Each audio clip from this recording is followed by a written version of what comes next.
अर्चना ma'am आपका पुनः स्वागत करती हूँ। आप सभी अच्छे होंगे।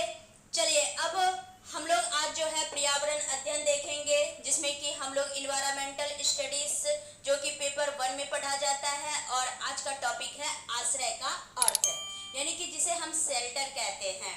ठीक है, तो ये शेल्टर होता क्या है? ठीक है, हम सभी जानते हैं कि शेल्टर जो है वो मूल रूप से एक आश्रय जो होता है, एक स्थान होता है जहाँ की हम क्या करते हैं, मौसम से, गर्मी से, ठंड से, हवाओं से, बारिश से और कई प्रकार के खतरों से या जंगली जानवरों से या कई प्रकार के हमलों से भी हम क्या करते हैं, ये शेल्टर यानी कि हमें बचाता है। ठीक है, शेल्टर यानी कि एक सपोर्टेड घर ही होता है।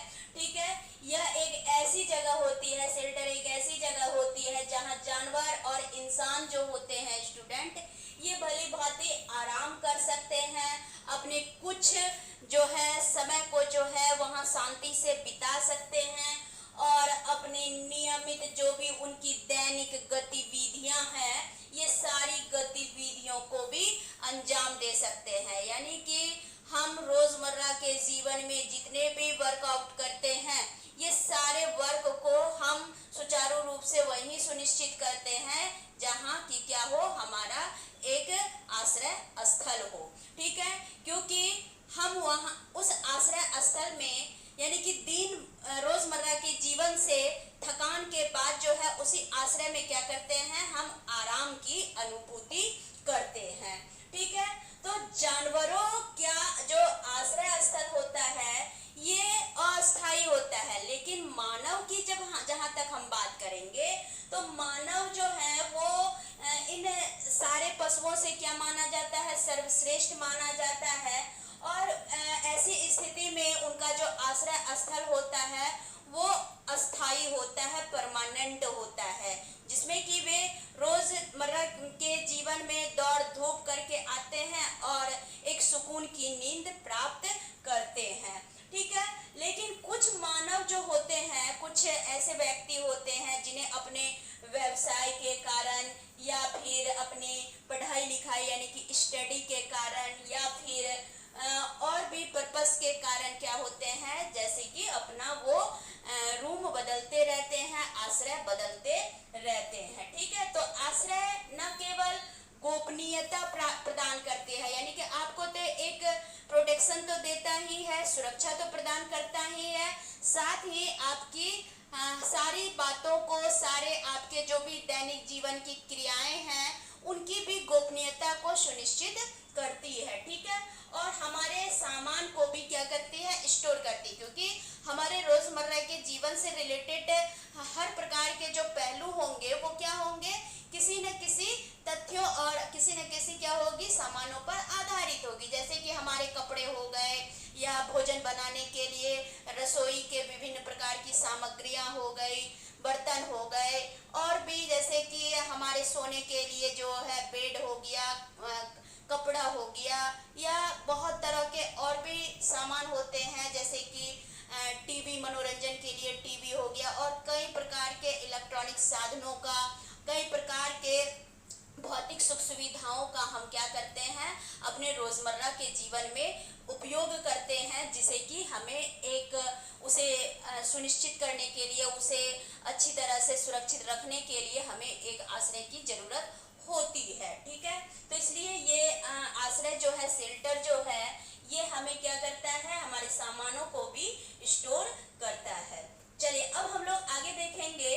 अब देखेंगे कि ये जो आश्रय है ये पूर्ण रूपेण क्या होता है, यानी कि हमारा भोजन पानी वाली जितनी भी बातें होती है। ठीक है, तो ये सारी बातों को, हमारे भोजन पानी को, हमारे विभिन्न प्रकार के सामानों को, विभिन्न प्रकार के जो भी बातें होती है, ये सारी बातें जो होती है स्टूडेंट, ये सारे हमें क्या करते हैं, एक बुनियादी जरूरतों को क्या करते हैं, पूरा करते हैं। बुनियादी जरूरतों को पूरा करने के लिए हमें एक क्या होती है, एक ऐसी संरचना की आवश्यकता होती है जहाँ की, जैसे कि बुनियादी संरचना का मतलब भोजन कपड़ा और मकान। ठीक है, तो मकान की तो हमें ज़रूरत होती है, लेकिन भोजन और जो कपड़ा जो हमारी बुनियादी ज़रूरतें हैं, तो जो कि हमारे बारिश में ख़राब ना हो जाए, या कभी हमारी विभिन्न प्रकार की जो सुरक्षा होती है, जैसे खराब मौसम के कारण या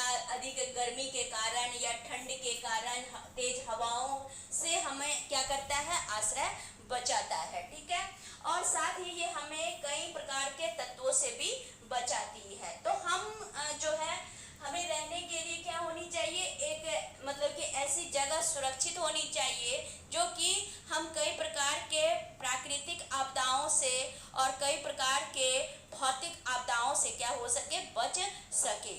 ठीक है, चलिए अब हम अगला देखेंगे कि ये जो हमारा जो शेल्टर है, हमारा जो आश्रय होता है, तो इनके भी टाइप्स होते हैं। तो क्या टाइप्स होते हैं, तो देखेंगे इसके 2 टाइप्स होते हैं। ठीक है, कोई भी घर जो होता है 2 प्रकार का होता है, जिसमें कि एक हम देखते हैं अस्थाई घर और दूसरा होता है बच्चा अस्थाई घर। तो अस्थाई घर यानी कि परमानेंट, ठीक है, यानी कि जो हमारे मतलब कि पैतृक संपत्ति में भी आते हैं, या मनुष्यों और जानवरों को क्या करती है, निवास तो प्रदान करती ही है। साथ ही यहाँ पर क्या होता है, बहुत लंबे समय तक जानवर या फिर कोई भी व्यक्ति जो है लंबे समय तक निवास कर सकते हैं। और साथ ही जैसे कि खास करके जैसे कि अगर अस्थाई की बात करें, तो सिर्फ ऐसा नहीं कि मानव का ही घर होता है, इसमें हम जैसे कि चिड़िया घोंसला बनाती है, तो कुछ घोंसले जो होते हैं वो क्या होते हैं, परमानेंट होते हैं। फिर गुफाएं हो गए। ठीक है, तो ये सब जो होते हैं कुछ जानवरों के लिए अस्थाई आश्रय का काम करता है। ठीक है, तो आश्रय को आसानी से एक स्थान से जो अस्थाई होता है, एक स्थान से दूसरे स्थान तक जो है नहीं ले जाया जा सकता है। ठीक है, आश्रय को हम सोचेंगे कि मतलब एक जगह से दूसरे जगह ले जा सके, तो ये नहीं हो सकता है। ठीक है, चलिए अब दूसरा एक होता है अस्थाई की, तो हमने बात किया। अब है अस्थाई आश्रय क्या होता है। तो इसमें बच्चे ये नहीं देखिएगा कि ये जो अस्थाई यानी इनपरमानेंट जो शेल्टर होता है, ये मूलतः क्या होता है, जैसे कि आप कश्मीर वगैरह गए होंगे तो हाउस बोट देखे होंगे, या फिर कुछ जैसे कि जानवर या कुछ चिड़िया वगैरह जो होते हैं सिर्फ अंडे देने के लिए ही क्या करते हैं, अस्थाई आश्रय बनाते हैं और उसके बाद उसे हटा देते हैं। ठीक है, और भी जैसे कि हम लोग कहीं अपने रोज़मर्रा के कामों के लिए कहीं बाहर जाते हैं, तो अपने घर को तो नहीं लेके जा सकते हैं। तो ऐसी स्थिति में क्या होता है कि हम होटल वगैरह में, रेस्टोरेंट वगैरह में क्या करते हैं, अपने आश्रय यानी अपना ठिकाना ढूंढते हैं, ताकि हम सुरक्षित रहें और हमारी जो भी गतिविधियां हैं वो सुचारू रूप से क्या हो सके, चल सके। तो ये सारी बातों को देख करके, यानी कि ये सारे जितने भी हाउस बोट हो गए, या आप इग्लू की घर बनाते हैं, या फिर आपका जैसे बांस का घर होता है, तो या फिर जो भी रूम रेंट वगैरह, जैसे कि रेंट पर जो आप रूम लेते हैं या होटल रेस्टोरेंट वगैरह में जो लेते हैं, तो ये सारे के सारे जो घर होते हैं, आश्रय होते हैं, ये अस्थाई होते हैं। ठीक है, चलिए उम्मीद है यहाँ तक समझ में आ गया होगा। अब हम लोग थोड़ा सा आगे देखेंगे। ठीक है, तो आश्रय में क्या होते हैं, अलग अलग जानवरों और अलग अलग जो भी मतलब कि जीव होते हैं उनके अलग अलग होते हैं। तो अब हम थोड़ा सा देख लेंगे, कुछ बातों पर फोकस करेंगे जो कि एग्जाम से रिलेटेड जो है बहुत ही इम्पोर्टेंट है। तो यहाँ पर देखेंगे कि कुछ जानवर, कुछ पक्षी और कुछ कीड़े मकोड़े होते हैं जो कि अपने आश्रय के अनुसार ही क्या करते हैं, अपने घरों में सुरक्षित रहते हैं। ठीक है, तो जिसमें कि हम कुछ जानवर, कुछ पक्षी, कीड़े और कुछ जो है उनके आश्रय स्थल, जैसे कि सिंह के आश्रय स्थल को हम डेन कहते हैं।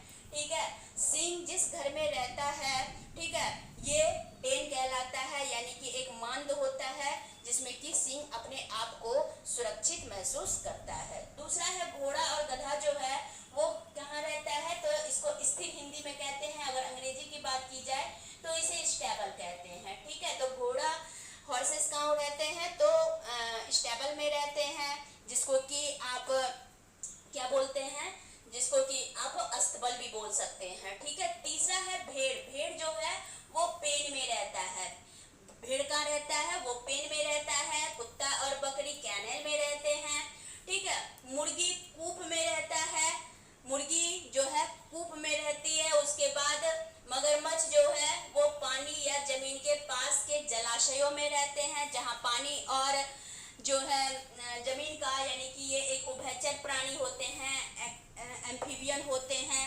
तो ये जहाँ पानी और जमीन दोनों का क्या होगा, एक संगम होगा, तो यहाँ ये मगरमच्छ, कछुआ और घड़ियाल वगैरह जीव जो है वो रहते हैं। तीसरा है सुअर। सुअर स्टाइल या पिगस्टी में रहता है, सुअर स्टाइल और या पिगस्टी में रहता है, ठीक है।